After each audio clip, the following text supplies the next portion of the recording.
Hello friends, welcome to our channel. நீங்கள் நம்ம channel என்ன டாபிக் பார்க்க போகிறோன்னு பார்த்தீங்கன்னா, யூடியூப் அப்படி ஒன்று இருக்குது அப்படின்னு எல்லாத்துக்குமே தெரியும். அதில் பார்த்தீங்கன்னா எல்லாருமே சேனல் வச்சு டிஃப்ரெண்ட் டாப்பிக்கில் டிஃப்ரெண்ட் வீடியோ போடுவாங்க. அது பார்த்தீங்கன்னா இப்போ காமெடிங்கிற ஒரு டாபிக் எடுத்து நிறைய பேர் வீடியோ போடுவாங்க. அந்த வகையில் பார்த்தீங்கன்னா மைக் செட், எருமசாணி அந்த மாதிரி நிறைய யூடியூப் சேனல் இருக்குது. இப்போ பார்த்தீங்கன்னா மைக் செட் அந்த யூடியூப் சேனல் பற்றியும் அதில் நடிக்கிற ஸ்ரீராம் பற்றியும் தான் இந்த வீடியோவில் நாம் பார்க்க போகிறோம். என்ன தான் அவர் லேட்டாக சேனல் ஆரம்பித்தாலும் இப்போ எருமசாணி, ஜம்கட்ஸ்லாம் பார்த்திங்கன்னா சீக்கிரமாக ஆரம்பிச்சிட்டாங்க.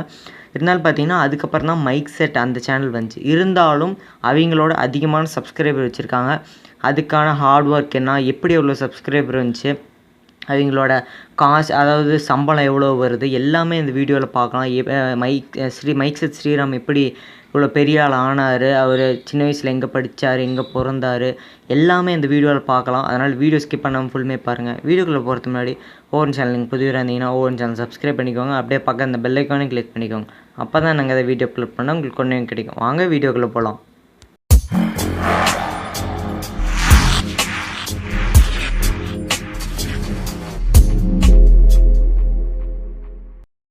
ஓகே ஃப்ரெண்ட்ஸ், இப்போ பார்த்தீங்கன்னா யூடியூப்பில் மைக் செட் அப்படின்னு ஒரு சேனல் இருக்கா, எல்லாத்துக்குமே அப்படி ஒரு சேனல் இருக்குதுன்னு தெரியும்.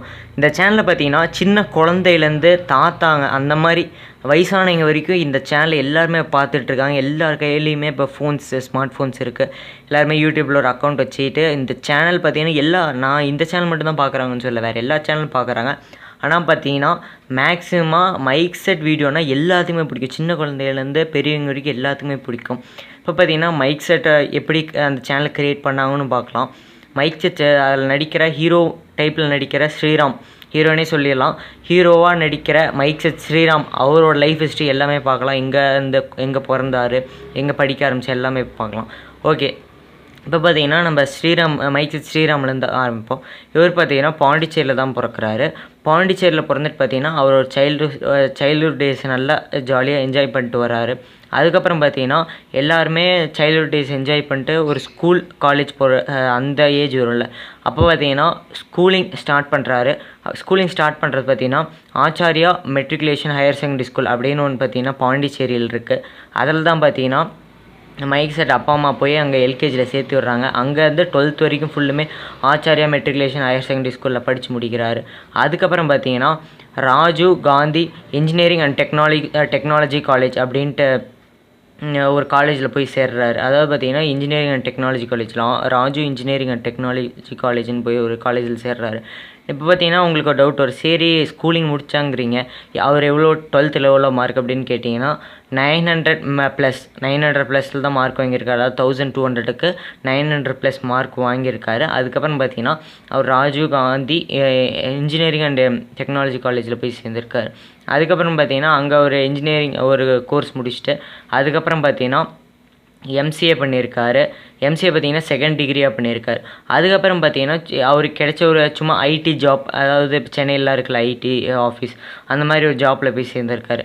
அதுக்கப்புறம் பார்த்தீங்கன்னா இவருக்கு சின்ன வயசுலேருந்தே ஒரு மீடியாவில் பெரிய ஆள் ஆகணும் அப்படின்னு ஒரு ஆசை இருந்திருக்குன்னு அவரே சொல்லியிருக்காரு. ஆனால் பார்த்தீங்கன்னா எப்பயுமே நாம் ஏதாச்சும் நமக்கு எதாவது பிடிச்சிருக்குன்னா நாம் தான் அதை தேடி போகணும்.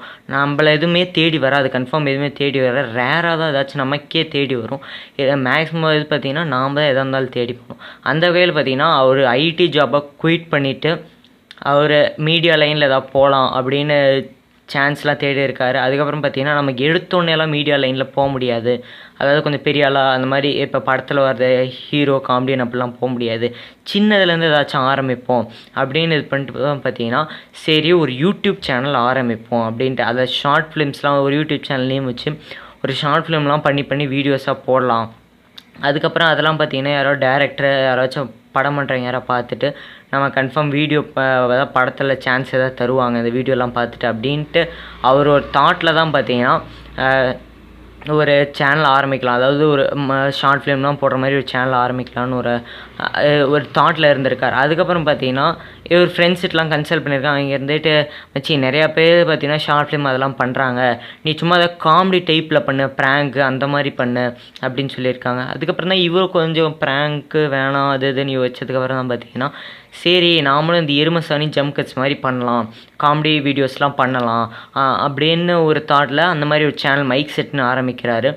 சரி இப்போ மைக் செட்டுன்னு ஒரு சேனல் ஆரம்பிச்சிட்டோம், நாம் மட்டும் ஒத்த ஆளாலாம் நடிக்க முடியாது, நமக்கு ஒரு எடிட்டர் வேணும், அதில் நிறைய விஎஃப்எக்ஸ் எஸ்எஃப்எக்ஸ் பண்ணுறாங்க, அப்புறம் நடிக்கிறவங்க கன்ஃபார்ம் எக்கச்சக்கமாக பேர் வேணும், ஒருத்தரால் கன்ஃபார்ம் எதுவுமே அதிகமாக பண்ண முடியாது. பண்ணலாம், யாரையும் டீக்ரேட் பண்ணல, ஒருத்தரால் எல்லாத்தையும் பண்ணலாம், ஆனால் ரொம்ப ரொம்ப கஷ்டம். ஏன்னா இப்போ அவர் ஸ்டார்டிங் ஸ்டேஜில் இருக்கார், அதனால் நம்ம கன்ஃபார்ம் கொஞ்சமாச்சும் டீம் தேவை அப்படின்ட்டு இது பண்ணி தான்.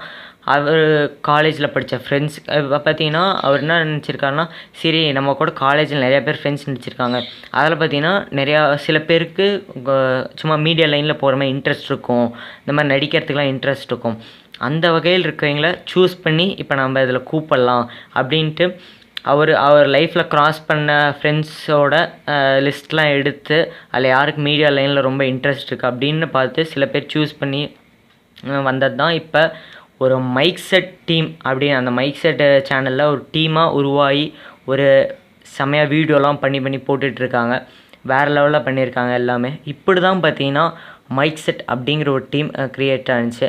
இதுதான் பார்த்தீங்கன்னா ஸ்ரீராம், மைக் செட் ஸ்ரீராமோட லைஃப் ஹிஸ்ட்ரிக்கோட. இப்போ பார்த்தீங்கன்னா அவர் ஒரு இன்டர்வியூவில் கூட சொல்லியிருக்காரு, நான் பார்த்தீங்கன்னா இந்த மாதிரி வீடியோஸ்லாம் பண்ணணுன்னு எனக்கு ஆசை தான், அதை விட எனக்கு ஏதாச்சும் படத்தில் சான்ஸ் வேணும் அப்படின்னு நான் நினச்சிட்டு இருந்தேன், அதனால தான் இப்படி ஒரு சேனல் ஆரம்பித்து இது பண்ணியிருக்கோம். இப்போ பார்த்தீங்கன்னா அந்த இன்டர்வியூவில் கேள்வி கேட்குறீங்களாம் ஒருத்தங்க இருப்பாங்களே, அதில் கேட்டிருக்காங்க ஒருத்தர் பார்த்தீங்கன்னா, சரி நீங்கள் இத்தனை வீடியோஸ்லாம் பண்ணியிருக்கீங்க, உங்களுக்கு இது வரைக்கும் ஏதாச்சும் படத்தில் நடிக்கிற சான்ஸ் கிடச்சிருக்கா அப்படின்னு கேட்டிருக்காங்க. அவர் வந்துட்டு ஆமாம், ஒரு படத்தில் நடிக்கிற சான்ஸ் எனக்கு கிடச்சிருக்கு, கொஞ்சம் மெயின் ரோலாக தான் தந்திருக்காங்க அப்படின்னு சொல்லியிருக்காங்க. ஆனால் இது வரைக்கும் எந்த படத்தில் அவர் நடிக்கிறாரு, ஏதாச்சும் ஒரு சின்ன க்ளூ கூட அதை பற்றி வெளியில் அவர் எதுவுமே சொல்லலை, வேறு யாருமே அந்த இன்ஃபர்மேஷன் எதுவும் வெளியிடல. இப்போ பார்த்தீங்கன்னா எருமசாணி விஜய்லாம் பார்த்தீங்கன்னா அவர் நிறையா படத்தில் இப்போல்லாம் வந்துட்டார், எக்கச்சக்கமான. இப்போது பார்த்தீங்கன்னா ஒரு 5 மூவிஸ்ன்னு சொல்லியிருக்கலாம், 5 மூவிஸில் நடிச்சிட்டாங்க. இப்போ இதில் எருமசாணியில் வர ஸ்ரீஜா இருப்பாங்கள்ல, அவங்க கூட பார்த்திங்கன்னா 5-6 படத்தில் நடிச்சிட்டாங்க. அதே மாதிரி பார்த்திங்கன்னா இப்போ மைக் செட் ஸ்ரீராமும் சில படத்தில் நடிச்சிட்ருக்காங்க. அதனால தான் பார்த்திங்கன்னா முன்னெல்லாம் டக்குன்னு வீடியோஸ்லாம் மைக் செட்டில் அப்லோட் பண்ணிடுவாங்க. ஆனால் பார்த்திங்கன்னா இப்போ கொஞ்சம் டிலே ஆகுது. அதுக்கான ரீசன் என்னான்னு பார்த்தீங்கன்னா இவருக்கு டைம் இருக்கும் போது தான், ஸ்ரீராமுக்கு டைம் இருக்கும் போது தான். ஏன்னா இவர் பார்த்திங்கன்னா ஒரு ஹீரோ கேரக்டர் ரோலில் நடிச்சிட்ருக்காரு. அதனால பார்த்திங்கன்னா இவருக்கு டைம் இருக்கும் போது தான் ஒரு நல்ல ஒரு வீடியோ பண்ணுவாங்க. அதனால தான் இப்போ கொஞ்சம் டிலே ஆகுது. இதுதான் பார்த்திங்கன்னா மெயின் ரீசன். நீங்கள் நிறைய பேர் கூட அவர் சேனல்லாம் கேட்கல, எப்போ நெக்ஸ்ட் வீடியோன்னு கேட்கலாம். ஆனால் பார்த்திங்கன்னா இதுதான் ரீசன், அவர் டைம் கிடைக்கும் போது தான் வர முடியும். அப்புறம் பார்த்திங்கன்னா இவரோட இந்த மைக் செட் சேனல், அதாவது ஸ்ரீராம் நடிக்கிற மைக் செட் சேனலோட எவ்வளோ காசு வருது, இன்கம் எவ்வளோ வருதுன்னு நீங்கள் கேட்டிங்கன்னா பார்த்தீங்கன்னா 1 lakh நியர் வருதுன்னு அவரே ஒரு இதில் சொல்லியிருந்தார், 1 lakh நியர் வருதுன்னு சொல்லியிருந்தார். ஆனால் பார்த்தீங்கன்னா இப்போ இவருக்கு ஃபுல் காசெல்லாம் போகாது.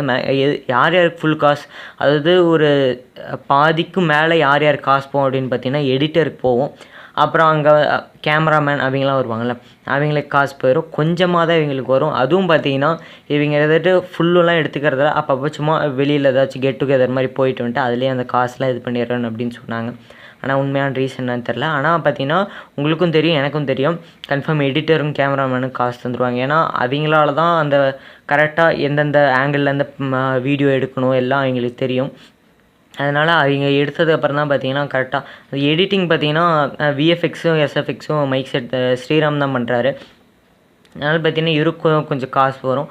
மேக்ஸிமம் பார்த்தீங்கன்னா கேமராமேனுக்கும் எடிட்டருக்கும் தான் போகும். இவ்வளோ தான் பார்த்தீங்கன்னா மைக் செட் சேனலை பற்றி சொல்லணும். வேறு எதுவும் சொல்ல வேணாம்னு நினைக்கிறேன். ஏன்னு பார்த்தீங்கன்னா உங்களுக்கே தெரியும், சூப்பராக பண்ணுறாங்க, டக்கராக வேறு லெவலில் வீடியோஸ்லாம் பண்ணிகிட்ருக்காங்க. இப்போ கூட ஒரு 5 days முன்னாடி பார்த்தீங்கன்னா ஹஸ்பண்ட் ஒய்ஃப் சோதனைகள்னு ஒரு வீடியோ போட்டிருந்தாங்க. அப்புறம் பார்த்தீங்கன்னா சோதனைகள் இன்னொரு சேனல் இருக்குது தெரியுமா, மைக் செட் சேனல் நடித்தவங்களே அதாவது சோதனைகள் இன்னொரு சேனலில் இது பண்ணாங்க. நீங்கள்லாம் நினச்சிட்டு இருந்தீங்க 2 பேருக்கும் இதில் சண்டை நடந்துருச்சாட்டது, ஸ்ரீராம்குள்ளேயும் அதில் நடித்த வேறு எங்கள் ஃப்ரெண்ட்ஸ்குள்ளேயும் ஏதோ சண்டை நடந்துருச்சு. அப்போ பார்த்தீங்கன்னா ஒரு 1 year முன்னாடி அது பெரிய இஷ்யூவாக, அதாவது அவங்க எதுவும் பெரிய இஷ்யூவாக இது பண்ணல, யூடியூப்லேயே பார்த்தீங்கன்னா நிறைய பேர் பெரிய இஷ்யூவாக இது பண்ணிகிட்டு இருந்தாங்க. 2 பேர் சண்டை போட்டுக்கிட்டாங்க, காசு பிரச்சனை, வர இன்கமில் யாருமே ஒழுங்கு காசு தரல அப்படின்ட்டு எல்லாருமே நினச்சிட்டு இருந்தாங்க. ஆனால் பார்த்தீங்கன்னா உண்மையான ரீசன் என்னன்னு பார்த்தீங்கன்னா ஸ்ரீராமே ஒரு இதில் சொல்லியிருந்தார், நாங்கள் யாருமே இது வரைக்கும் சண்டை போட்டதே இல்லை, ஜாலியாக தான் போயிட்டு இருந்திருக்கோம்.